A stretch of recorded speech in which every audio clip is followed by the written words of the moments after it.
Hi, what's going on, guys?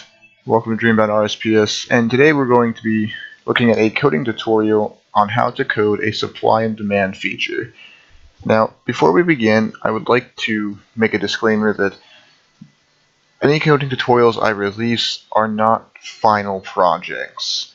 In other words, they are just bases to use. I encourage you to build onto the tutorial for yourself. Obviously use what I'm giving you, but then build onto it to add to your own server or even to your own programs. Because I mean, you can actually use these tutorials in other coding programs as well, of just using them in RuneScape private server examples. So, I mean, what is supply and demand really? I mean, let me just pull up a quick an actual just like a demonstration on Google, so that way you guys can get an actual explanation of what supply and demand really is. So, supply and demand, the dictionary definition of it is the amount of, well, here you go. I'm not going to read it. You guys can read. So it's this. So that's the definition. What's an example? So let me just Google example. Okay, so high demand for a product. Again, I'm not going to read it. You guys can read yourselves. But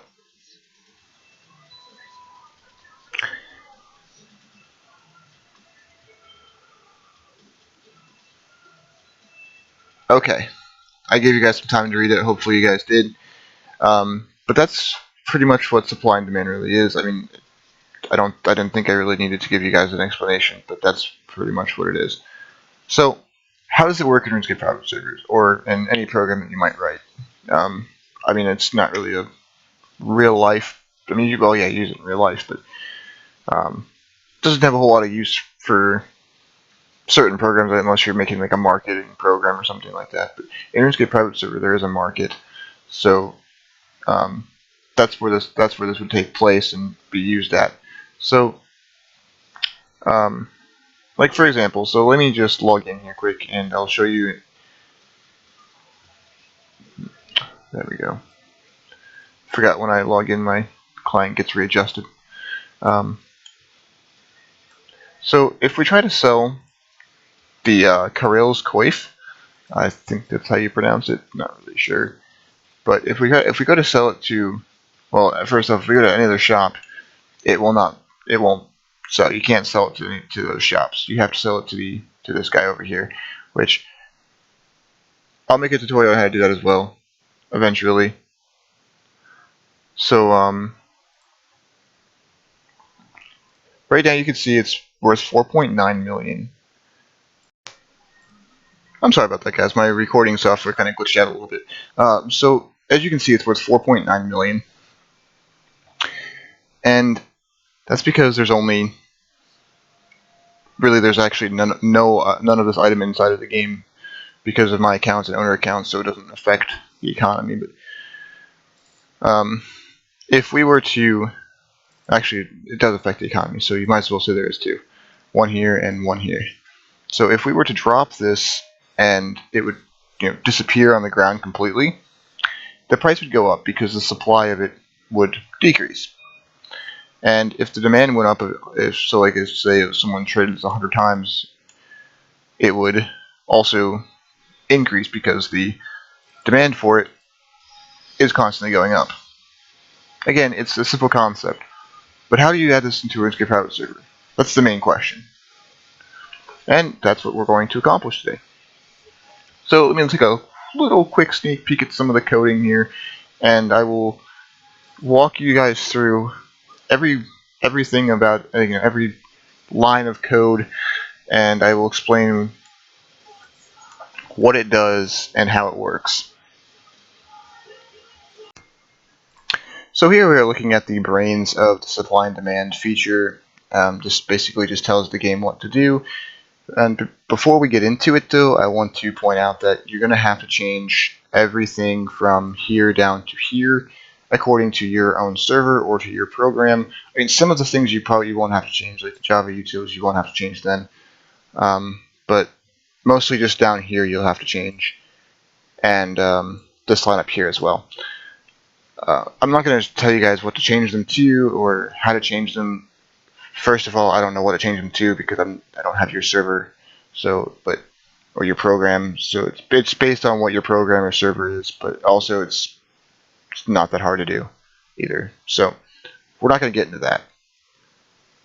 And I'm not going to go into much detail about these things either. These next few things down here, because there really isn't that much to get into right now. Later on, like further down in the coding, I'll explain what they do. But for right now, you just want to set a private client C and a class constructor. Now, you don't technically need these, but I just add them so that way if I ever needed to use them, it just makes it easier. So that way I can grab this class file through other classes more easily than writing out a whole supply and demand dot blah blah blah blah blah. It's just easier that way for me. And I mean, there's also some other benefits to it, which I'm not going to explain either. But again, there's just not really all that important. At least not for this tutorial. So we're going to move right on to the next 3 lines here. The public static double modifier, or the final static double modifier. Again, it's just a simple double. You can change this to whatever you want it to be. I'm not going to explain what it does just yet. You'll find out later on in the coding. And another public static integer, or int trade volume, rather, because an int and an integer are actually 2 slightly different things in Java. So you want to make this an int. But again, I'm not going to explain what it does. I mean, it's actually commented out right here. You can read that if you like. It's just the amount of times an item is needed to be traded. Blah blah blah. And then a public static date, which again, not going to explain what that's used for just yet. You'll find out later down in the code. So this next block, the green text, it's commented out, so it's not being used by the game. So we could just go ahead and skip right over that. This next thing, though, is slightly more confusing if you've never seen something like this before, but it's just a simple Boolean, true or false statement, and it takes a string parameter, and what it does is it simply just reads a text document that you can change right here, this whole line. You just change this line of code right here to change what the text document is and where it's located. And it just reads a text document, and if it finds this string that you declare here, it returns this Boolean to be true. Pretty simple. And really, I'm not going to really get into it much more than that. This also handles the prices of items too. Not exactly this block of code, but you'll see where it does here in a minute. So, moving right along, and I know I'm going pretty fast with this, but really I'm just explaining things. It really isn't. I mean, I've already coded it. I know it works. I've tested it out, so I'm just going through it like pretty quickly. So it's not really, I guess, a full-length tutorial. It's just here, do this and it works kind of thing. But again, like I said before, this is not meant to be plug and play. Don't change anything. It's supposed to be plug and play around with it, see what what can be improved on, that kind of thing. Like it's just a base to work off of. I will never release a fully working 100% flawless tutorial. But yeah, so I will never release a full-length, fully working 100% flawless tutorial because I really don't believe in doing that. Really, I don't think it's even possible to do that. Really, because coding can always be improved on. And I mean, I even myself do that. I go through my coding quite frequently to improve on it and redo things, and it's how I learn, I guess, how to code better and stuff. So, moving right along, this block of code, get item base value, again, takes a string parameter. You'll notice that a lot of these require strings and items, which down here, but again, we will get to that here in a minute. What this does is it calls another method inside of this class called load SAD, or load supply and demand, and that method requires a item name or a string, and it checks to see if that item's value is less than or equal to 0, and if the item is in shop, like we just explained up here. So that method is being used. If that boolean returns true, it takes the value and it puts it at a random value of 0 to 1001 plus 1000. So the price of the item is always going to be at least 1000. And then it returns the value, which is a long. So a long is another type of number in Java. It's a 64-bit number rather than a 32-bit number.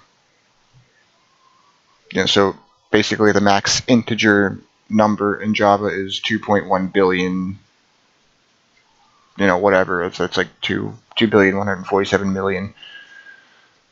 And I can't think of the last 6 numbers, and a long is like 9 quadrillion something. So again, you can change that however you need it to be. You can change it to an integer if you want, or a double if you want to use, like if you're using it for a real life program and you want to put cents in there, like $1.50 or whatever. You can change it to a double. But that's pretty much all that does, is it just returns a value of an item. And then the next method down here is a void, which is the first void that we actually have inside of this class. And this is just a simple method of updating the price, which is, again, just what it's named. And this one requires an item parameter, and of course a boolean as well. So the item is going to be the item that you're going to be increasing or decreasing the value of, and the boolean is whether you're going to be increasing or decreasing. So if it returns true, you increase it. If it returns false, you decrease it. And so it takes, you have to set a couple of variables before you do anything. And the variables you have to set are as shown: an item name, a modifier amount, and a base amount. Which, here you go, you get, this is where the modifier is being used. So what is happening here with this? Well, before we can get to that, what's happening right here? What's happening is it's taking the item that you're declaring, and it's getting the item name. It's getting the name of that item, and it's replacing all underscores into just regular spaces, so it looks a little neater. Because otherwise, it would look like something like, I don't know, red hat. Okay, it would look like that if it didn't replace the underscores. So basically, red hat turns into red hat. You guys see the difference? There's an underscore here, no underscore there. That's what this does. Pretty simple, pretty basic. Now the next line of code, because now you have an item name. So the item, this variable right here, or string rather, is named. It's named. Before it doesn't equal anything until this method grabs the name of the item that you're trying to adjust. So now the item name, we're going to use the example of, just for example purposes, we're just using, just imagine item name being red hat now. So And then, so what now what's going to happen is it's going to set another variable, and this time a long, and it's going to be the modifier amount. And it's going to use that a little later down in the code, but for right now, it needs to set that modifier amount. So, how does it do that? First, it grabs the item base value, which we used up here, and it times it by the modifier, which we declared up at the top of the class, which, if you remember, was 0.00025. So 2.5 thousandths of a percent. So not very much. So let's say a red hat costs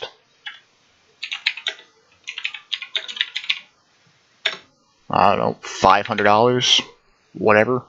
So what's going to happen is it's going to take 500 and it's going to multiply that by 0.00025. Now, I'm not a calculator, so I don't exactly know what that's going to equal, but we'll pull it up here quick. You probably see my taskbar come up in a little bit. That's okay. So here's a calculator, and 500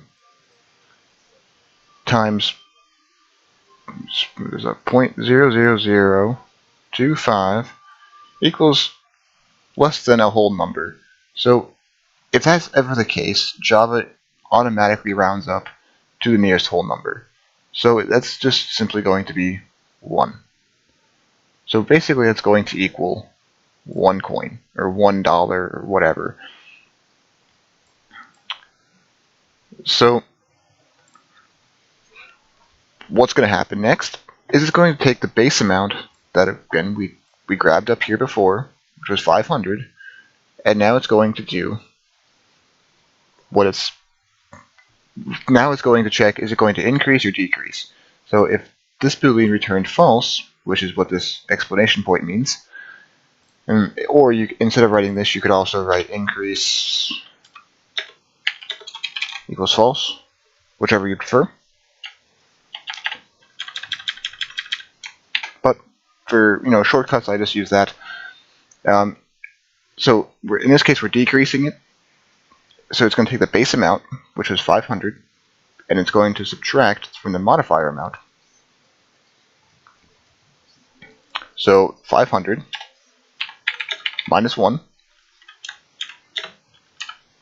equals 499. Now, it needs to check if that number is less than or equal to 0, because if it is, it needs to do something different. So in this case, it's actually not less than or equal to 0, but let's say it was. It's going to call the update sad method, which I don't think we got to that yet, but we will in a minute. And all that does is it just, actually, let me just go find it. Right here it is. So what update sad does is ignore this comment. This is not true anymore. Ignore it. It's not important. It was not there. So what it does is it takes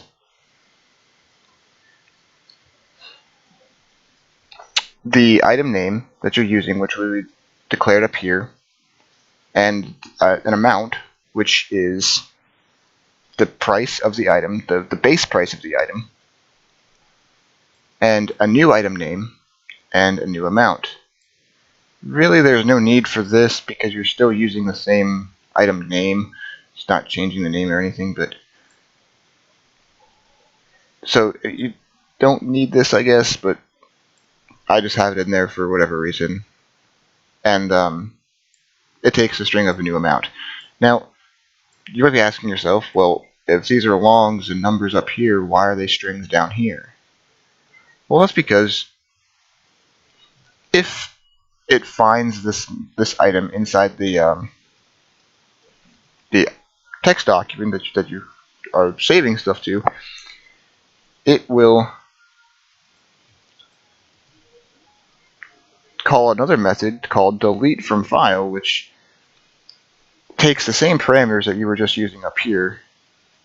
It takes a string with an additional parameter called of the location of the file. So that's why you need to declare this one more time here in this method, and delete from file is then called if it's found in the shop. So what does delete from file do? Well, let's look at that. Of course, it's going to just simply read the text document. So, well, I'm getting ahead of myself here. So, deleting a file, it just deletes something from the file. That's all it does. It just deletes a line of code or a line of text from the text document that you're trying to delete from. So how it does that, because you can't just simply delete a text, you can't simply just delete a line of text from a text document in Java. So there's a little bit of a trick that you need to do with that. And first you need to set a reader, which is right here, the buffered reader. And you need to set an array list. Now you could name these whatever you want, but I just named R in contents just for,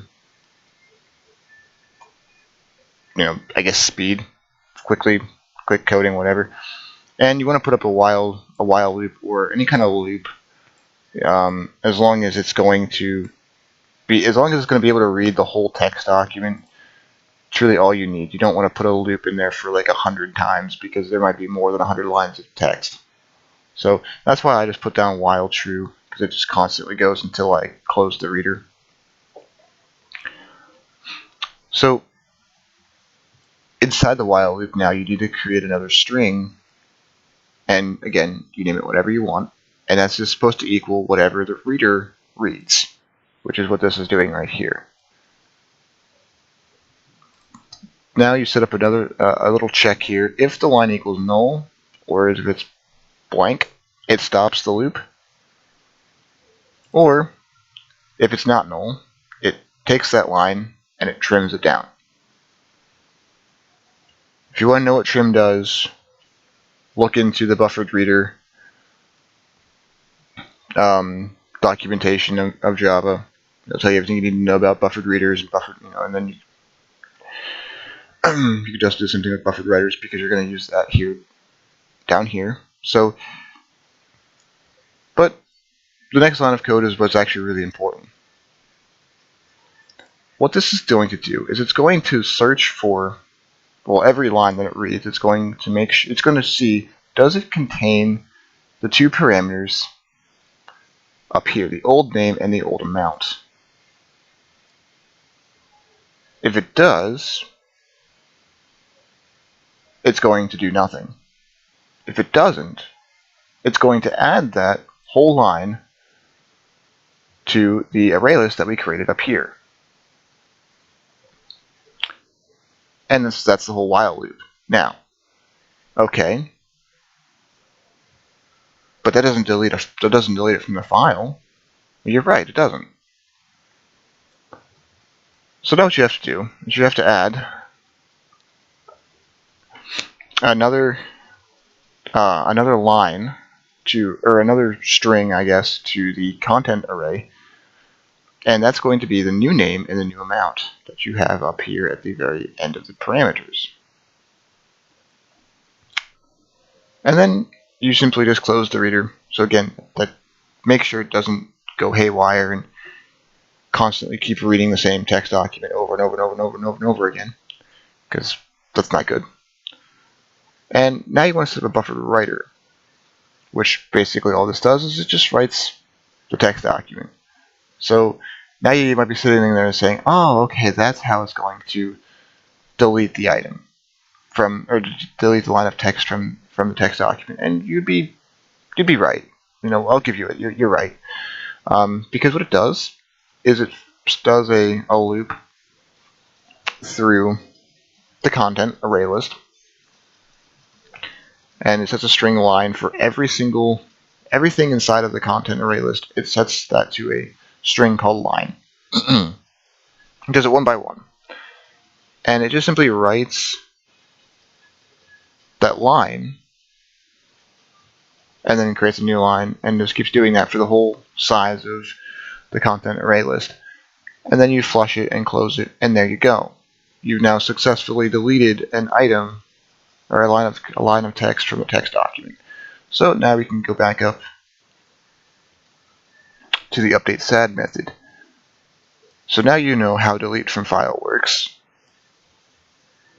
And I recap it. It reads the text document, finds what you're trying to delete, skips over it, adds everything else to a content array list, and then adds your new item name and your new amount to the same content array list, and then writes everything down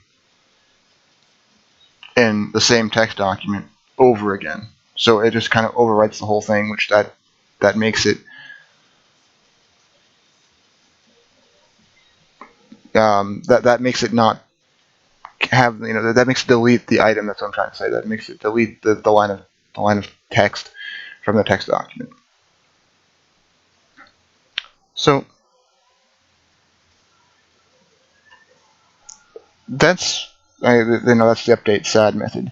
So I'm not going in order yet. I'm just explaining what all the methods do.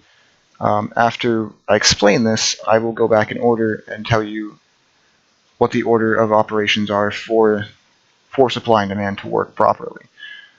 Basically, where do you call what method? So the next method down is called load sad. And what does that do? Again, it does what the is item in shop method does. Okay, so I still have these up here. Let me just delete these quick. I'm sorry, I'm kind of all over the place. I see a red square and my OCD got to me. But so we're on load sad, and that does the same thing that is item in shop does. But this time it gets the price of the item, which you can see right here, long price equals 0. So the price is a variable, and it's going to be set once it finds the item that you're looking for. Which, again, the item you're looking for is a string called item name, and you set your location, blah blah blah blah blah. Set all these variables up, and then just have it read. Just have it read the text document, and again, I'm not going to explain what all this stuff does. Really, it's kind of self-explanatory, I guess. It just takes the string token equals the string line of the substring 0. And so the spot here, an integer spot is the index of the equal sign, and so the string token is going to equal the next character space after the equal sign, which is going to be the price. And then it trims the token, and then it trims the token, and then token 2, which is another string, is going to equal the substring of line in that spot plus 1. So you might be thinking, well, what's the point of this? Because, or you might be thinking, doesn't this already do this? And the answer is no, it does not. What this does is it takes literally one character space after the equal sign. So if it did that, it would actually be a null. It wouldn't exist because there's a space after the equals that sets the price. That's where the price starts. Which we'll show you that here quick in a minute.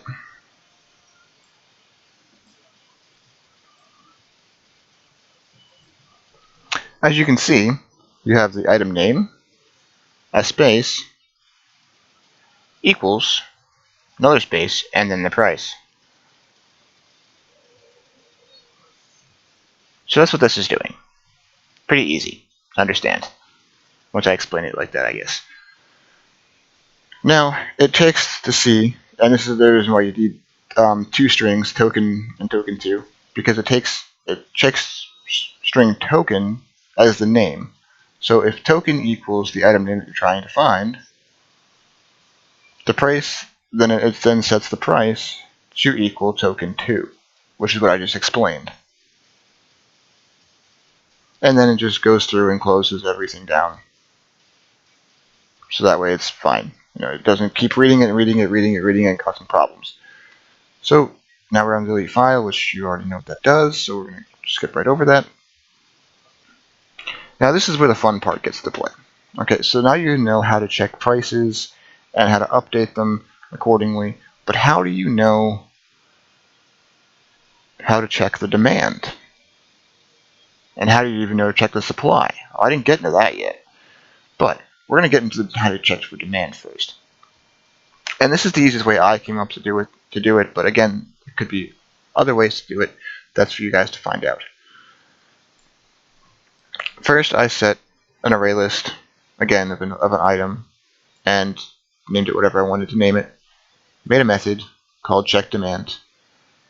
And here's just some debugging things. It just prints a line down to the console, which I don't know if you can see the console or even just half of it. I think you guys can, but it's right down here where my mouse cursor is. That's for the console. That's where things get printed out to tell me, what's going on with my game and stuff. But again, it does the same thing that we've discussed before. When it reads the text document, it takes the item name from the item that you're using and replaces the underscores with a space to make it look neater. Sets a file location, the I buy anything text, and reads the text document. Finds this item name and adds that item to the array list that we created. And that's all it does. Except for the last part down here where then it calls the update demand. And all that does is simply, basically, it's going to take what it just did up here by adding the item to the demand for items array list, and it's going to read that array list, and it's going to check if the item you're using, again because it requires an item parameter, and it's going to check. It's going to loop through all the items in the array list while setting an item I to every individual item, and if the item I equals the item in the parameter, it's going to set a variable specified to that item, or specific to that item, I should say, called times item is traded. And then, so that way it doesn't have any problems, it's going to clear the array list.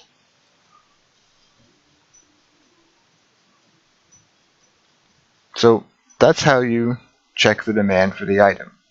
Basically, because the demand is how many times this item traded. At least that's how it works in my game. It could be in a real life program. It could be how many times it's been bought, how many times it's been sold. Excuse me for a second, my mouth sounded dry.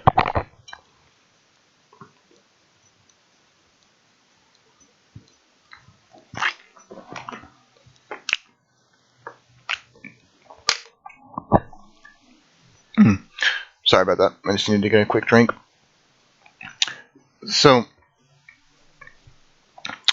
like I was saying, it could be how many times an item is being sold or bought in a real life program, but my game is just how many times the item is being traded. And it's based on, I have it so it checks every day.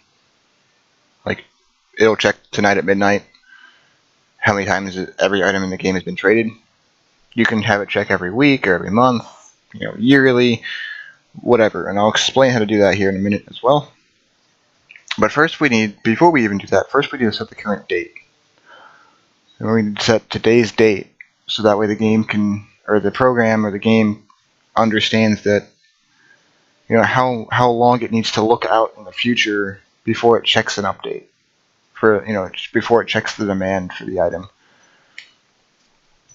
So, again, the easiest way to do this is just to set a string.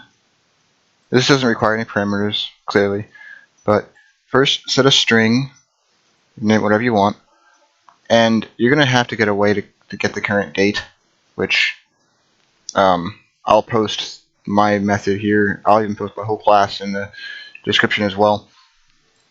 But this just simply gets the current date as, like what it is. Like at the bottom of your screen on your computer, it says, you see the 1/25 or one whatever date it is, and the year and stuff and the time. That's what this gets it as. Very simple. But you can format it to however you like it. So I format it into year, month, and day. But in order to do that, you need to surround it with a try-catch block, which you see them a lot throughout the other methods above. I didn't really explain what they were, but I'm going to now because it's a little more easier to understand what's going on in this one than it is in the other ones.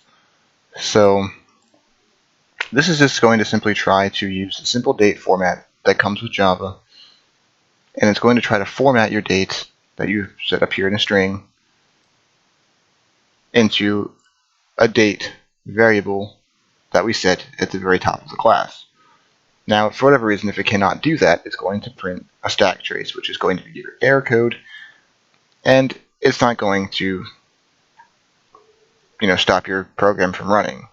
If you didn't have this try block, it would essentially block the program, and it would brick the program, and the program would have to be restarted. So, try blocks are very nice. They do save a lot of time, and also too, it's going to print your error out, so you'll be able to know what it is, and hopefully be able to fix it just based off that error. Sometimes it's a little more confusing than that, though, but most of the time it's pretty easy to understand what the error is. But that's about it for setting the date. And the next thing down here is actually the game checking the date, and so it's checking how many days ahead of time that it needs to set, or that it needs to check the demand for an item. So in order to do that, it requires a parameter of integer amount of days, and that's just how many days is it going to go advanced, in the future before it checks the demand, just like I just said. So first, set a date and null it, so that way you can store it later. But right now, you just want to null it, and you're actually going to store it literally the next line down. And you're going to use the dateUtils class, which comes in the, as you can see, the commons lang 3 time dateUtils. You have to probably get some jar files if you do use this, but they're easy to find. Or you can set up as Maven too, and direct things that way as well. But either way, it's pretty easy to do all that. And basically, all you're going to do is you're going to set the current date. You're going to use the current date parameter that you set the method before up here, and you're going to use the amount of days parameter that you set here. And all this does is it just takes the current date, this right here, and adds, as you can see, it says add days, in the amount of how many days this is. So like if this is 1, it's going to take the current date and add 1 to it, which would return 1/26/2024, as of the current date being 1/25. And that's what it's just going to return. Well, actually it's a Boolean, so it's going to return true or false based on, again, using the date and time class that I have and getting the current date, is the current date after date to check. If it is, return true. If not, return false.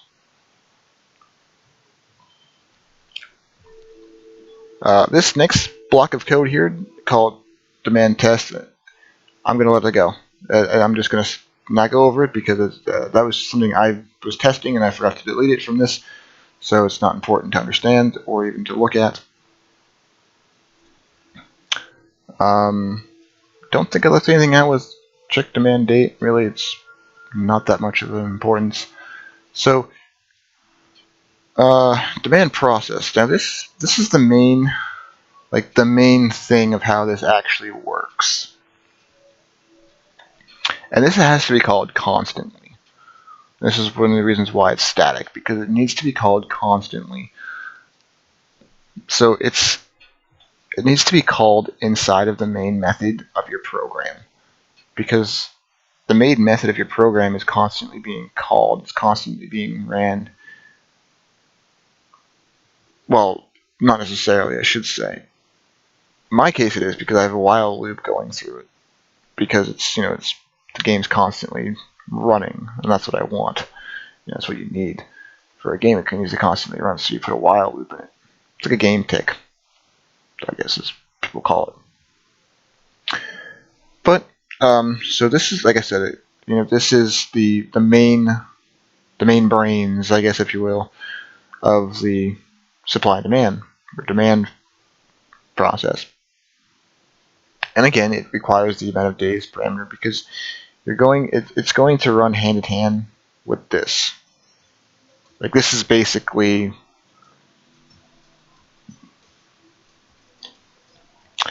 I don't know how to explain it. I don't really know a good analogy for it, but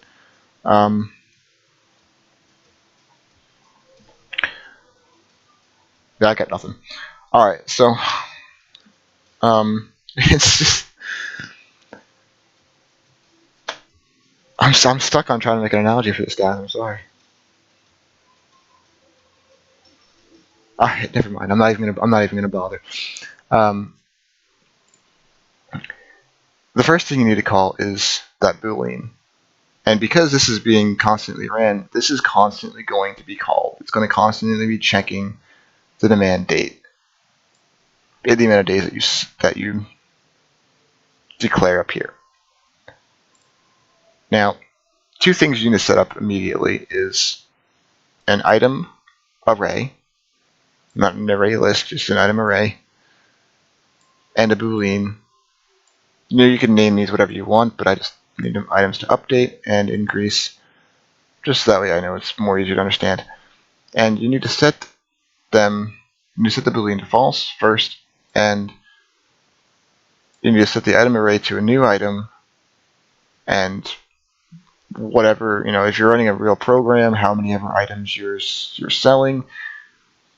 And just as another disclaimer too, this is not always going to be named item. The reason why this is named item for me is because I have an item class, and it's using, and the item is a constructor inside that class. That's why this is like that. And I'll show you what I mean. It's actually right up here, public static item. That's why this works here. If I didn't have that, it wouldn't work. So you need to be able to set that up too on yours. So so basically, if you're running an actual program, and you'll say you're selling shoes, for example, you could, and you're just selling shoes. You're only selling shoes. Now, you're a shoe department store or whatever. You could put it up like, I'm just going to comment it out so it doesn't give me any red squares. Public static shoes, and name it shoes equals new shoes, and we'll name it 100. So say you have 100 shoes in your department. So basically, shoes is the class name. Actually, wait, I lied. You gotta do that. So shoes is the class name, and shoes is what is now going to be called as, and this is how many shoes are in this array. The total amount of possible shoes that are in this array. You cannot go over 100, but you can go less. If you go less, it will be nulled. If you go more, it won't work. Simple as that. So again, that's what this is doing. That's why that works. And again, your Boolean down here, you need to set that to being to false. And then you need to loop through this number, which in your case, if it's a real life program, go back to the shoes example, it'd be 100. Mine, I have over 20,000 items in my game, so it needs to loop through 20,000 items. And which I know it sounds like it'd probably be pretty slow, but it's actually it's pretty quick. I'm happy for it. I don't want it to be too slow, so if it was slow, I'd try to figure out another way to get around that. But anyway,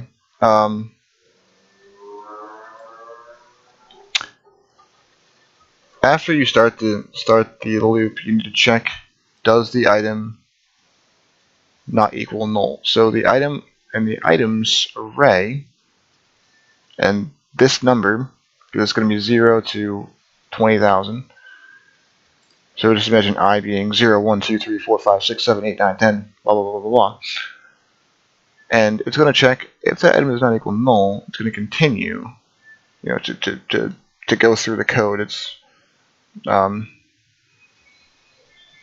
if you put continue like this in Java, it's not going to work. What the continue does is it still continues the loop, but it just skips over the thing that's null or non-existent or not that it's looking for. So you can't put that there. You just check, okay, does this item not equal null? Because in this case, you're actually changing the price on everything. Well, not necessarily, but you're looping through everything because you need to check the demand on every item. That's what I would say.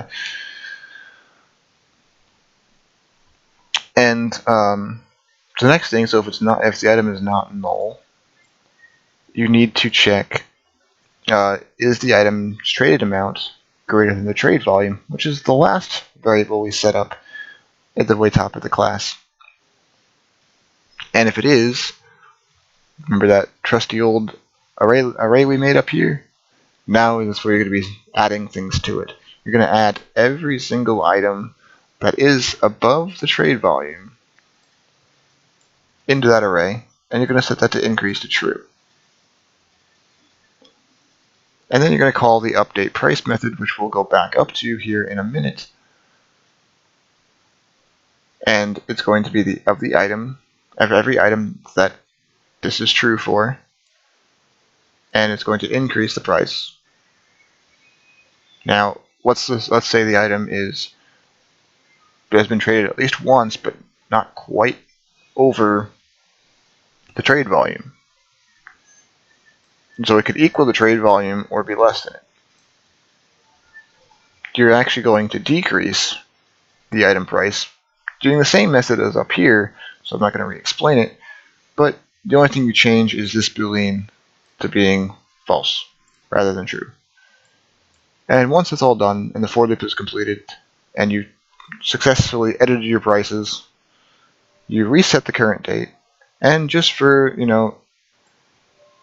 a good measure and a safety, fail-safe, whatever, clear the demand for items one more time. So that way there is absolutely no way that you're going to have a problem. So that's about it. And now we're going to go up to the update price method so I can explain that. And it should be up here, should be up here. Oh yeah, okay, so actually, no, I did already explain this. So you guys should know what this does. It just takes the base price of the item, times it by the modifier, and decreases or increases accordingly to what it's supposed to. So that's pretty much how supply and demand works inside of the class file. But, I should say that's the methods explained in it. But now how do you actually get this to work? So now say you have this in there, and you have the files in your program, but you don't know how to work it yet. Just hang in there, sit tight, and we'll explain that here in a minute. Okay, so if you're adding this to a RuneScape private server, and again, it might be different for you, but if you're using a Project Insanity base, or otherwise known as PI, you want to go into NPC Handler class and find the drop items method. And you want to scroll down until you find where it says about NPC drops drop rarity, does not equal null, blah blah blah blah blah, if rare drops, blah blah blah blah. And somewhere in there, preferably up near the top, you want to add this right here. The new method or not a new method, but you want to declare an item basically, and that's the dropped item. It's what it's named at least, and it's the rare drop. So yeah, it's the dropped item, and it also gets the names because remember to affect the supply and demand, you need the item. Initially, the item. You also need the name. So to do that, you declare an item using the ID of the drop of the item and the name of the item. So, and I'll show you what I mean right here. There's just a constructor of the class item, and that's how you use constructors. That's one way to use constructors, and yeah, it requires an ID and a name, and that's exactly what's being used here. So it's creating an item, and then you'll see down here we call the supply and demand update price method, which again we already explained, and I even have commented out here. So again, you guys can look at it and understand what it actually is doing with the rare drop. So really it's just, again, just getting the name, placing all the underscores with spaces, setting a long modifier amount based on base amount of the item times the supply and demand modifier, setting a base amount just by getting the base amount of the item, and subtracting it because you're adding to the game. You're adding an item to the game, so you want to subtract it because the supply of the item is now going to go up. So this is where the supply and demand feature actually comes into play, and well, the definition of the supply and demand comes into play. When the supply goes up, the price goes down. The supply goes down, the price goes up. And demand goes up, the price goes up as well, and demand goes down, the price goes down. You know, simple economics. Okay, so that's really all you need to do with this. Is you just need to call the update price method after declaring an item up here and setting it to false. Now you want to do this every time an item is added to the game. I'm not going to show you all the ways items can get added to the game in my server because there's quite a few different ways. But I will tell you, you need to be very careful because you don't want to just say, okay, an item is being added to the game, let's update the price.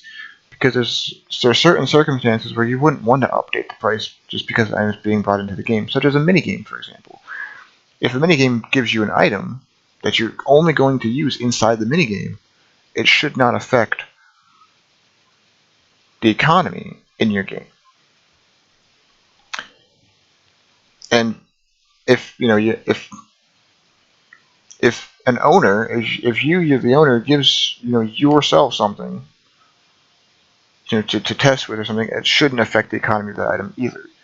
So if you're just calling the add item method inside of the item assistant class or wherever your add item method is, you shouldn't do that. You shouldn't be updating the price on that. Only in certain circumstances. So that's really the only thing you got to think about is how often should I be updating the price on something. And the same goes on the flip side of that when you decrease the price or when you increase the price of something because it's being removed from the game. If it's being removed from the game because of a minigame, it should not be affected. So put it this way: if you're not increasing the price, if you're not affecting the price because it was added to the game, you're not going to decrease the price either.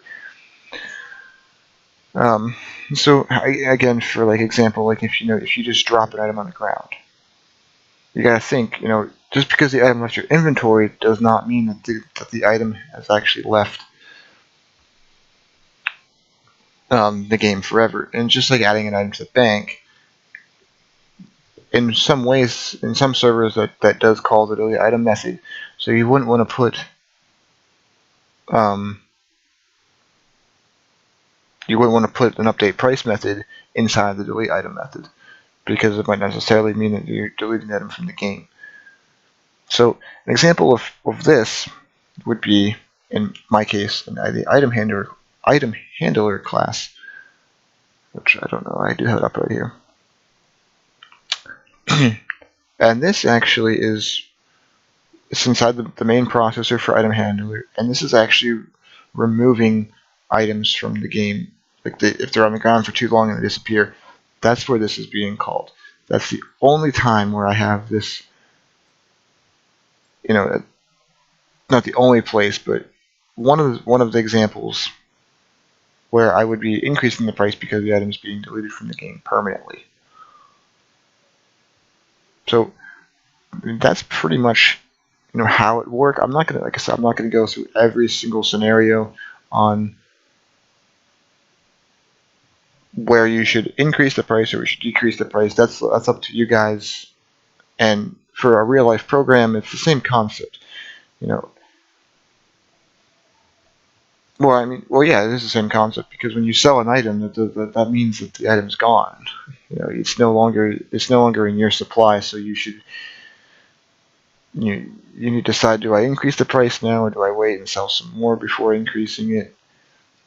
And then when you get more, do you decide, well, okay, I got more of a supply now. Should I decrease the price a little bit, or should I keep it the same? It's up to you guys. Again, it's free to play around with. So, and I've already showed you guys an example of in-game. I think I did, at least. Maybe I didn't. I don't remember if I did or not. So, but I think that's pretty much. Oh no, I did not show you the demand part of it yet. Okay, so in my situation, where in my server where the demand is based on trading, we go into the trade and duel class, and really there's only one place where this is being used at, and it's under the give item. So once the trade is completed, what it's going to do is, well, first you need to create an array list up here, an item array list, and inside, after the trade is completed, whatever your method is called, mine in this case is called give items, you're going to add the item. You're going to declare an item first, which null it, store it later, store it here. So you're going to get the item 2, which is an item up here. You're going to get that to, you're going to equal that to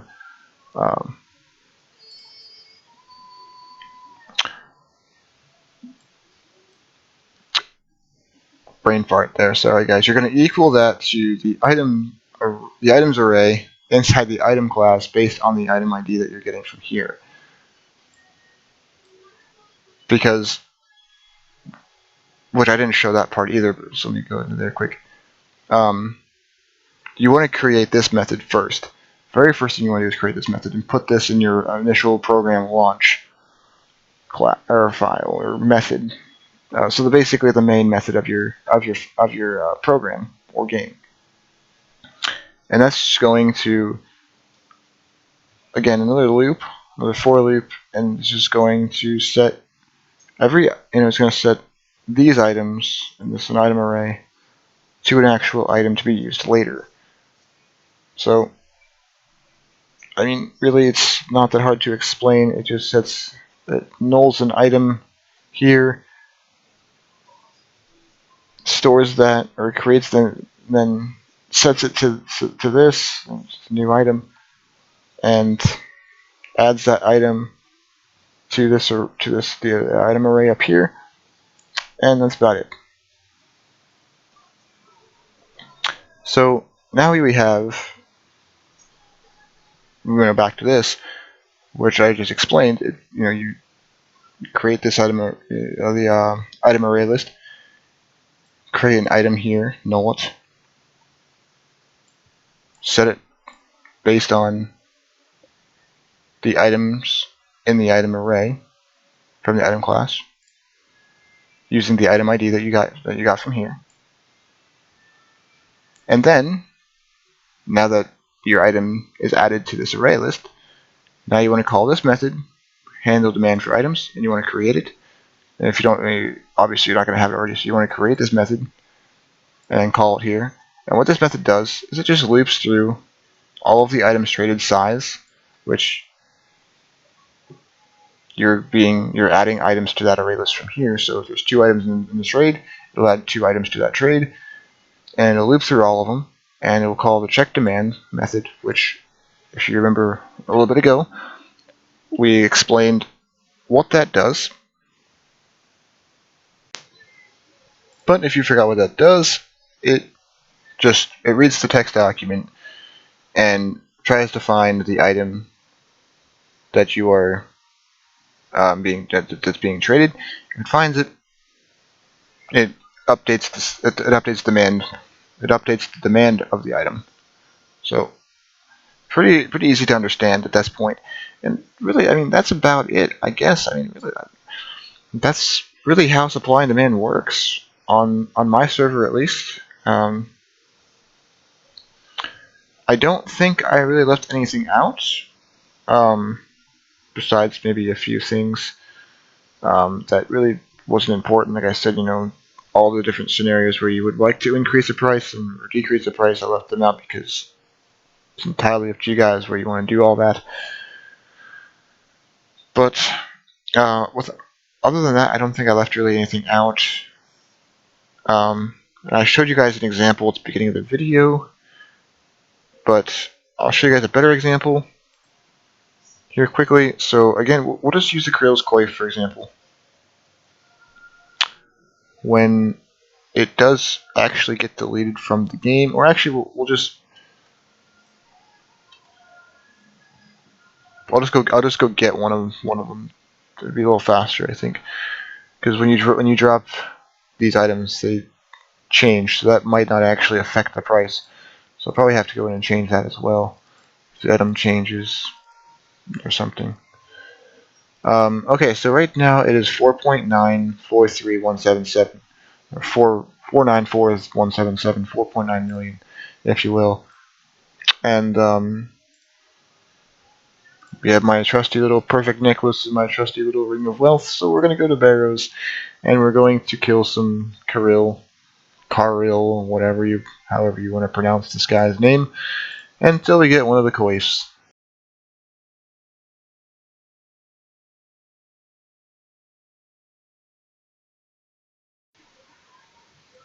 Okay, so we managed to get one finally. And remember, guys, it was at 4.9 mil coins right here. And you'll see that when I go to sell it to him again, the price will actually have decreased because one was being added to the game. So if we try to sell the exact same one, it is now worth 4.941 mil. So I mean, not too much of a difference, but it's a pretty fair adjustment, in my opinion, at least for right now. I could always go in and adjust the modifier later on, but it does actually work, and I'm happy about that. It gives some versatility, I guess that's the right word I'm looking for. Diversity, maybe, in prices, whatever.